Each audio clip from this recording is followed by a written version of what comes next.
You know, he would have been going around going, okay, I can just be sort of this kind of horse. But you're a good trainer, and you got a great trainer for a trainer.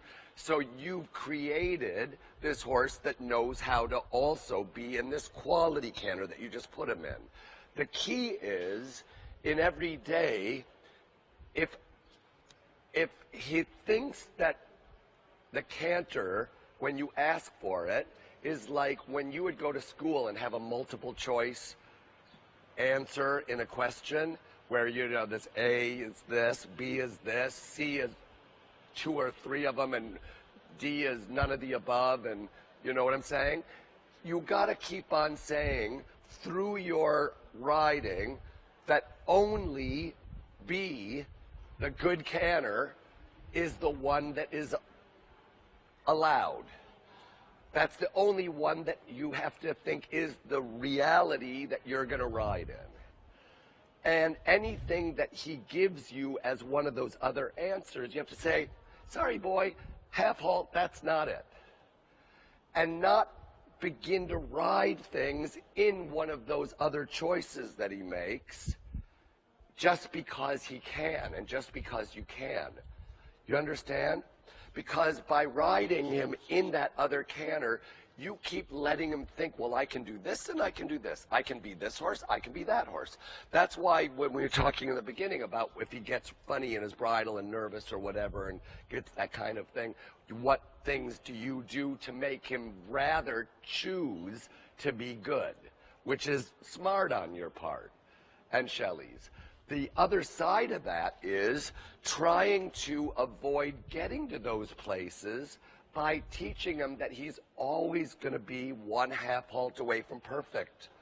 You know, like, so rather than doing a thing imperfectly, reacquire his best self through the next 1/2 halt, and then go ahead and do like you did right there.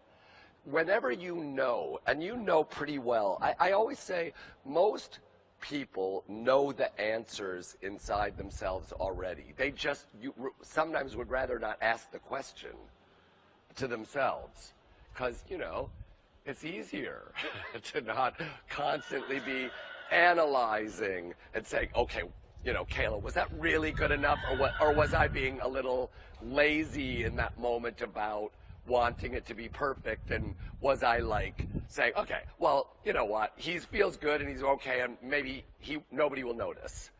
You got to be the one that says, every day is about achieving as close to perfect as possible, okay?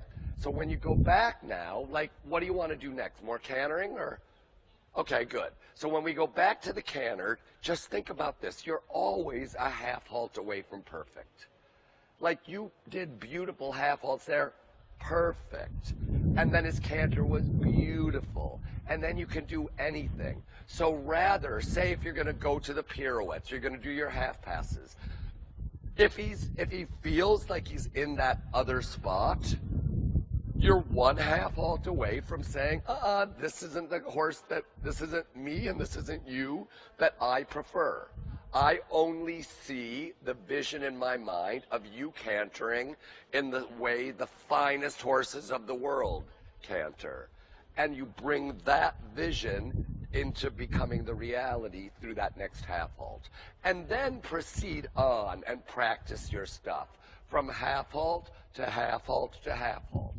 From perfect balance to if he becomes imbalanced, perfect balance again from the next 1/2 halt, and then onward. Remembering that the 1/2 halt is always adding to the closed fist, and not thinking, oh, I just close my fist and hope that he'll maybe have his own natural impulsion. You know, there is the free course that is so forward that you really don't have to add a lot when you close your fist. You just close your fist and they're under by themselves, because they're already sort of that much.